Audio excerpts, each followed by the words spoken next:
रविंद्रनाथ टैगोर एक महान बंगाली कवि, लेखक, दार्शनिक, उपन्यासकार और भी बहुत कुछ थे।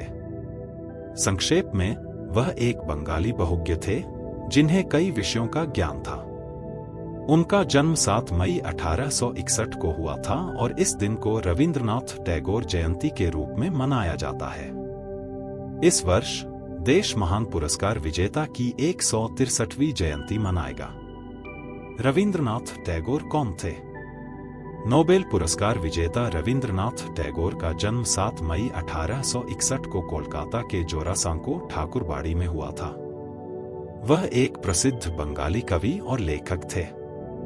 टैगोर अपने संपन्न परिवार के सबसे छोटे सदस्य थे और वह एक संपन्न परिवार से आते थे।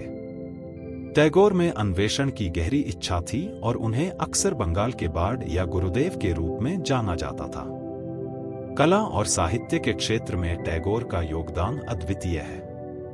उन्होंने अपने कविता संग्रह गीतांजलि के लिए नोबेल पुरस्कार प्राप्त करने वाले पहले गैर यूरोपीय बनकर एक महत्वपूर्ण उपलब्धि हासिल की।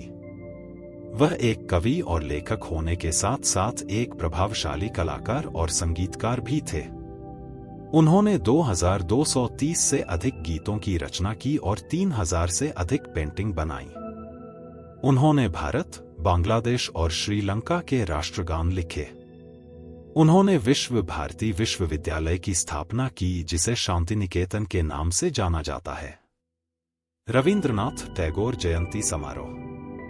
रविंद्रनाथ टैगोर जयंती पूरे देश में मनाई जाती है, लेकिन इसकी भव्यता पश्चिम बंगाल के विभिन्न हिस्सों में भी देखी जा सकती है।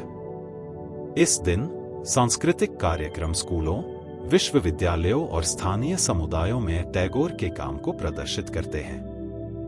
विभिन्न आयोजनों में रविंद्र संगीत से प्रेरित नृत्य, नाटक, गीत और गायन शामिल हैं। यहां तक कि विश्व भारती विश्वविद्यालय में विदेशी छात्र भी उत्सव में शामिल होते हैं। इसके अलावा रविंद्रनाथ की जन्मस्थली जोरासांको ठाकुरबाड़ी में कई अन्य विशेष कार्यक्रम आयोजित किए जा रहे हैं। टैगोर के योगदान का सम्मान करने के लिए कई स्कूल और कॉलेज समारोह भी आयोजित किए जाते हैं और बच्चे अक्सर उनकी कविताएं और गीत सुनाते हैं और उनके साहित्यिक कार्यों पर आधारित नाटक प्रस्तुत करते हैं।